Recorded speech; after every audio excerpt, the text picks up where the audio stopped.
ہے کہ یہ ماں ہماری ویڈیو بھی لیکیج ہو رہی ہے یہ وہ، تو اس کے باوجود ہمیں کیا کسی پہ اتنا اعتبار کرنا چاہیے؟ اگر آپ اعتبار نہیں کریں گے کسی پہ تو کیا کریں گے؟ آپ اپنی چھت پہ ہی لیٹے ہوئے ہیں، ایک کیمرہ اوپر بھی دیکھ رہا ہے۔ پہلے تو ہم اوپر اور کسی کو کہتے تھے، آج تو گوگل دیکھ رہا ہے۔ آپ کے بہن بھائی ہیں، آپ کی بیوی بچے ہیں، آپ کے ماں باپ ہیں، کیا وہ آپ کے ساتھ کھڑے ہیں؟ بدقسمتی یہ ہے کہ ہمارے والدین ہمارے ساتھ نہیں کھڑے ہوتے۔ السلام علیکم ناظرین، میں ہوں آپ کی سونیا اور آپ دیکھ رہے ہیں شاہکار ٹی وی۔ ناظرین، میرے ساتھ موجود ہیں ڈاکٹر زاہد صاحب جو کہ معاشرتی مسائل پہ لکھتے ہیں۔ جیسا کہ آپ کو پتہ ہے کہ ریسنٹلی جو فیمس ٹک ٹاکر ہے علیزہ سحر، ان کی ویڈیو وائرل ہوئی ہے۔ اس کے علاوہ اور بھی بہت زیادہ لوگ جو ہیں ان کی ویڈیو وائرل ہو چکی ہے، جیسے کہ عامر لیاقت بھی ان میں موجود ہے۔ تو آئیے ان سے بات کرتے ہیں اور جانتے ہیں کہ آئے دن اس طرح کا سکینڈل سامنے آتا ہے، اس کی کیا وجہ ہے۔ السلام علیکم سر، فرسٹ آف آل مجھے بتائیے گا کہ جیسے کہ آپ معاشرے کے مسائل پہ لکھتے ہیں، تو مجھے یہ بتائیے گا کہ یہ جو آئے دن سکینڈل کوئی نہ کوئی آ جاتا ہے، اس کی آپ کیسے وضاحت کرنا چاہتے ہیں؟ جی مس سونیا، بہت شکریہ کہ آپ نے مجھے دوبارہ موقع دیا۔ معاشرے کے تو بہت سے مسائل ہیں، اس میں اب جو ہے نا یہ اس طرح کے مسائل زیادہ کامن ہونا شروع ہو گئے ہیں، کیونکہ جب سے عام لوگوں کے ہاتھ میں کیمرہ آیا ہے تو عام لوگ اس کو عام ہی سٹائل میں یوز کر رہے ہیں۔ پہلے تو مخصوص لوگوں کے ہاتھ میں ہوتا تھا، پڑھے لکھے لوگوں کے ہاتھ میں کیمرہ ہوتا تھا۔ جب سے یہ عام پبلک کے ہاتھ میں آیا ہے تو وہ عام سٹائل میں ہی کام کرنا انہوں نے شروع کر دیا، اس کو یوز کر رہے ہیں۔ اور اگلی بات یہ ہے کہ یہ ایک حقیقت ہے، آپ اس سے نہ چھپ سکتے ہیں، نہ اس سے اپنے آپ کو بچا سکتے ہیں۔ یہ ایک بہت بڑا سچ ہے، موجودہ دور کا یہ ایک بہت بڑا سچ ہے۔ اس کے ساتھ ہی ہمیں زندہ رہنا ہے اور اس کے ساتھ ہی ہمیں مل کے اس کی مشکلات میں، اس کے مسائل کے ساتھ ہی ہم نے زندگی گزارنی ہے۔ اس لیے اس طرح کی ویڈیوز بنتی رہی ہیں، بنتی رہیں گی، عام ہوتی رہی ہیں، عام ہوتی رہیں گی۔ اچھا سر، مجھے یہ بتائیے گا کہ جب انسان ریلیشن میں ہوتا ہے یا کسی لڑکے کی یا لڑکے کی آپس میں دوستی ہوتی ہے تو وہ اس پہ اتنا زیادہ اعتبار کر لیتا ہے کہ جو وہ کہہ رہا ہوتا ہے وہ کر رہا ہوتا ہے۔ تو مجھے یہ بتائیں کہ کیا ہمیں آج کے دور میں جب ہمیں سب کچھ پتہ چل رہا ہے کہ یہ ماں ہماری ویڈیو بھی لیکیج ہو رہی ہے یہ وہ، تو اس کے باوجود ہمیں کیا کسی پہ اتنا اعتبار کرنا چاہیے؟ اگر آپ اعتبار نہیں کریں گے کسی پہ تو کیا کریں گے؟ کیونکہ یہ کام ہی اعتبار والا ہے، کسی نہ کسی پہ تو اعتبار کرنا پڑے گا نا۔ یہ تو ریلیشن ہی ایسا ہے جس میں کسی پر اعتبار کرنا پڑتا ہے، اور یہ تو آپ جس پہ آپ اعتبار کر رہے ہیں اس کی ذہنی مینٹلٹی ہے، یہ اس کی ڈیولپمنٹ ہے، یہ اس کی پرورش ہے، وہ کس معاشرے میں کس طریقے سے اس کی اپ برنگنگ ہوئی ہے، وہ کیا سوچتا ہے، اس کا لیول کیا ہے۔ اگر آپ کے گھر کے اندر آپ کے کسی رشتہ دار نے، کسی نے، آپ کے شریک نے کوئی کیمرہ لگا دیا، آپ کیا کریں گے؟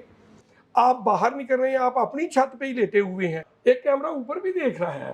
پہلے تو ہم اوپر اور کسی کو کہتے تھے، آج تو گوگل دیکھ رہا ہے۔ گوگل میپ میں سب کچھ نظر آ رہا ہے آپ کو۔ آپ کس جگہ پہ سے بچیں گے؟ آپ کے کہنے کا مطلب ہے کہ آج کے دور میں اگر خواتین کی بات کی جائے، سوائے خواتین کی یا مرد ہیں یا جو بھی ہے، وہ اپنے گھر میں بھی محفوظ نہیں ہے۔ جیسے کہ بیہائنڈ دا کیمرہ آپ نے بتایا تھا کہ پہلی خواتین جو ہوتی تھی اپنے بچوں کو جو ہیں جہاں مرضی بیٹھ کے فیڈ کروا لیتی تھی اور انہیں کوئی ٹینشن نہیں ہوتی تھی، لیکن آج کی جو خاتون ہیں اس کو اپنے گھر میں بھی سیف رہنے کے لیے، تو بتائیے گا کہ اس کو کس طرح ہم جو ہیں کم کر سکتے ہیں، یہ جو برائی ہے، چونکہ ہم اسے برائی سمجھتے ہیں، ہمارا معاشرہ اس کو ایکسیپٹ نہیں کرتا، تو بتائیے گا کہ ہمارا معاشرہ کیا اس کو ایکسیپٹ کرتا ہے اور ہم اس برائی کو کیسے ختم کر سکتے ہیں؟ معاشرہ ایکسیپٹ کرے یا نہ کرے، اس کو کرنا پڑے گا۔ کیوں؟ جو آپ پابندیاں لگاتے جائیں گے تو یہ برائیاں پھیلتی جائیں گی۔ آپ نے اپنی عورت پہ گھر سے باہر نکل کے پابندی لگائی، وہ گھر کے اندر محفوظ نہیں ہے۔ آپ نے اس کو کپڑے پہنوائے کہ جو عبایا پہن کے جائے، برقع پہن کے جائے، وہ برقعے کے پہ بھی محفوظ نہیں ہے۔ سڑکوں پہ آپ ویڈیوز دیکھ رہے ہیں کیا ہو رہا ہے۔ اس لیے معاشرے کو تیار کرنا پڑے گا۔ قصور عورت کا نہیں ہے، قصور اس بندے کا نہیں ہے جو ٹریپ ہو رہا ہے۔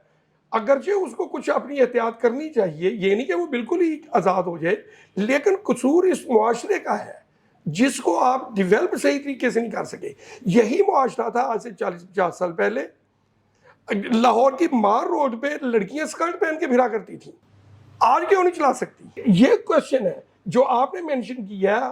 ہمارے معاشرے میں عورتیں باہر بیٹھ کے آرام سے اوپر چادر لیتی تھی اور بچوں کو دودھ پلانا شروع ہو جاتی تھی, جو آپ نے مثال دی ہے. آج عورت گھر کے اندر بیٹھ کے دودھ نہیں پلا سکتی. آپ نے اس پہ پابندیاں لگا کے اس کو اتنا کیا ڈیفینسو کر دیا ہے کہ آپ نے اس پہ اتنے الزامات لگا کے اس کو اتنا ورلنریبل بنا دیا ہے کہ وہ ڈری رہتی ہے ہر جگہ پہ, وہ ریزسٹ کرتی نہیں کہیں پہ بھی. باقی یہ ایک جس کی آپ بات کر رہی ہیں ویڈیو کی, یہ ایک ریالٹی ہے, اس کو فیس بھی کرنا پڑے گا اور اس پہ محتاط. میں نہیں کہتا کہ آپ غیر محتاط ہو جائے, آپ کو محتاط بھی ہونا پڑے گا, لیکن معاشرے کی ڈیولپمنٹ یہ کرنی پڑے گی کہ معاشرہ ان چیزوں کو کے خلاف ریزسٹنس کرے. جو ہمارے قوانین موجود ہیں, قوانین ہمارے پاس ہر چیز کے موجود ہیں, ان پہ عمل درآمد کروائیں. اب اس ویڈیو کی جس کی وجہ سے آپ پروگرام کے لیے آئی ہیں, اس ویڈیو کو کلیئر کٹ اس لڑکی کو پتا ہے کہ یہ ویڈیو کس نے لیک کی ہے. کیا یہ معاشرہ اس لڑکی کو اتنی پروٹیکشن دیتا ہے کہ وہ اس کا نام لے کے اس کو سزا دلا سکے؟ کیا آپ کے لا میں اتنی طاقت ہے, کیا آپ کے معاشرے میں اتنی طاقت ہے کہ اس لڑکے کو سزا دی جا سکے؟ قصور معاشرے کا ہے, الزام آپ عورت پہ لگا رہی ہیں. اچھا ڈاکٹر صاحب مجھے یہ بتائیں کہ جیسے ہی علیزہ سحر کی ویڈیو وائرل ہوتی ہے اور سب سے پہلے اس نے یہی کوشش کی ہے کہ میں اپنے آپ کو نقصان پہنچاؤں, تو کیا اس کا حل یہ تھا؟ ہاں, یہ امپورٹنٹ کوشچن ہے کہ اس کا حل کیا تھا. صرف علیزہ کی بات نہیں کرتے ہم, اس پہ تو آپ کہیں گے کہ جی یہ بھی تھی, بلیم وکٹنگ جیسے ہم کرتے ہیں, بلیم وکٹنگ میں ہم اس پہ بھی الزام لگا دیں گے جیسا یہ معاشرے کی یہ معاشرہ جو کر رہا ہے. لیکن ایک عام بندہ بھی اگر اس طرح کی سچویشن میں پھنس جائے تو پھر وہ کیا کرے؟ اس میں پھر بات وہی آ جاتی ہے کہ ہماری کمیونٹی کیا اس بندے کو ساتھ دے گی, اس کا ساتھ دے گی. دیکھیں, سب سے پہلے آپ کے پیرنٹس ہیں, آپ کے بہن بھائی ہیں, آپ کی بیوی بچے ہیں, آپ کے ماں باپ ہیں, کیا وہ آپ کے ساتھ کھڑے ہیں؟ بدقسمتی یہ ہے کہ ہمارے والدین ہمارے ساتھ نہیں کھڑے ہوتے. ہمارے والدین یہ کہنا شروع کر دیتے ہیں کہ بچے نے غلط حرکت کی ہے. اور بھائی بچے کو ٹریپ کیا گیا اگر, یا بچہ ہے وہ ٹریپ ہو گیا ہے, یا ایک اڈلٹ بھی ٹریپ ہو جاتا ہے, کوئی بندہ کسی بھی وقت ٹریپ ہو سکتا ہے. آپ پہلے نمبر پہ آپ کے گھر والے آپ کی سپورٹ کریں. کیا گھر والے سپورٹ کر رہے ہیں؟ دوسرے نمبر پہ آپ کے کولیگز, آپ کے یار دوست آپ کے ساتھ دیں. پنجاب کی ایک بہت مشہور کہاوت ہے کہ اپنے تڑے کا ساتھ دینا پاویں جھوٹا ہوئے. اور بھائی یہ تو صدیوں سے چلتی آ رہی ہے. اور بھائی اپنے بچے کا ساتھ تو دیں. اپنے بچے کے ساتھ جب بچے کے باپ نہیں کھڑا, بچے کا جب ماں نہیں کھڑی, اس کے بہن بھائی نہیں کھڑے, تو معاشرہ کیسے کھڑا ہوگا؟ اس کا حل خودکشی کرنا نہیں ہے. آپ کتنے لوگوں کا مارتے جائیں گے, یا کتنے لوگ خود کو قتل کرتے جائیں گے؟ پہلے اس کی انسان کو انسان قبول کریں. جب انسان کو آپ انسان قبول کر لیں گے تو انسان کی جرت گناہ کی بھی داد دیں. انسان گناہ گار ہے, اس نے گناہ کرنا ہے.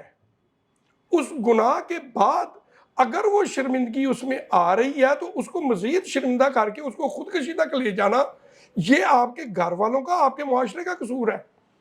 آپ مجرم کو سزا دینے کی بجائے جو بندہ معصومیت میں قابو آ گیا اب اس کو سزا دے رہے ہیں, یا جو بندہ جس نے غلطی نہیں بھی کی اس کو آپ سزا دے رہے ہیں. ان چیزوں پہ آپ پابندی تو لگا ہی نہیں سکتے. جیسے کہ میں نے پہلے کہا ہے کہ کیمرہ اب ایک بہت بڑی حقیقت ہو گئی ہے. اس کو آپ اس کے جو میرے لیپ ٹاپ پہ کیمرہ پڑا ہوا ہے وہ میں نے بند کیا ہوا ہے, وہ بھی مجھے دیکھ رہا ہے. جو آپ نے اپنی سیکیورٹی کے لیے کیمرے لگائے ہوئے ہیں وہ آپ کو بھی ساتھ ہی دیکھ رہی ہیں. جو گوگل کا کیمرہ وہ بھی آپ کو دیکھ رہا ہے, جو ایجنسیوں کے کیمرے ہیں وہ بھی آپ کو دیکھ رہی ہیں. تو بھائی آپ کس سے بچیں گے؟ صرف اپنے آپ کو مضبوط کریں. کہاں تک آپ خود کو مارتے جائیں گے؟ اپنے آپ کو مضبوط کریں. اچھا سر, سب سے اینڈ والا سوال بڑا ہی امپورٹنٹ ہے. جیسے جیسے ہم تعلیم حاصل کر رہے ہیں, جیسے کہ پہلے جو خواتین تھی مرد تھے بہت کم لوگوں کو اتنی تعلیم نہیں تھی, اتنا شعور بھی نہیں تھا. لیکن جیسے جیسے ہمیں تعلیم ہم نے حاصل کی ہے, ہم لوگوں کو ایجوکیٹ کیا گیا, لیکن اس کے باوجود ہمارے ذہن اتنے تانگ ہے. تو بتائیے گا کہ کیا پڑھانے والوں کا قصور نہیں ہے کہ وہ ہمیں پہلے تعلیم ہی نہیں دیتے, ہمیں بتاتے ہی نہیں ہے کہ ہمیں اس چیز کو پازیٹیو لینا ہے, اس کو نیگیٹو لینا ہے. یہ بھی ایک امپورٹنٹ بات ہے, آپ نے بہت ہی جو نا گہری چوٹ لگا دی ہے. ہمارے اب اساتذہ بھی اور ہمارے جو کورس سیٹ کرنے والے ہیں وہ بھی, اور ہمارا میڈیا بھی اور ہم بھی, ہم لوگوں کو حقائق بتاتے ہی نہیں. ہم ملمہ کاری کر کے, جیسے ہم نے عورت کو نقاب پہنا کے برقعے میں قید کر دیا ہے, ایسے ہم نے اپنی کتابوں کو بھی قید کیا ہوا ہے, اپنی تمام ہسٹری کو بھی قید کیا ہوا ہے, اپنی تمام جو ہماری کلچر رہا ہے ہم نے اس کلچر کو بھی قید کر دیا ہوا ہے. ہم اپنا کلچر بتانے کو بھی تیار نہیں ہیں. اس لیے لوگوں کو ایک نا ملمہ کاری کر کے, چھپا کے, ان کو بہت ہی نیک بنا کے ایک عجیب طرز کی تعلیم ہمیں دی جا رہی ہے. حقائق بتائے ہی نہیں جا رہے لوگوں کو, بچوں کو اس کے لیے تیار ہی نہیں کیا جا رہا. کتنے پیرنٹس بچوں کو ڈرگز کے لیے تیار کرتے ہیں؟ معاشرے میں تو ڈرگ ہر جگہ پہ ہے. اس لیے یہ ایجوکیشن سسٹم کی خامی ہے, یہ ہمارے پیرنٹس کی خامی ہے, یہ ہمارے میڈیا کی خامی ہے کہ ہم بس نیکی نیکی اور نیکی, اس کے علاوہ ہم کہتے ہیں کہ دنیا میں ہے ہی کچھ نہیں. اور بھائی یہ دنیا برائی کی جگہ ہے. اس میں برائی سے مقابلہ کرنا, برائی کو فیس کرنا, برائی سے بچ کے نکلنا, یہ بچوں کو سکھانا چاہیے.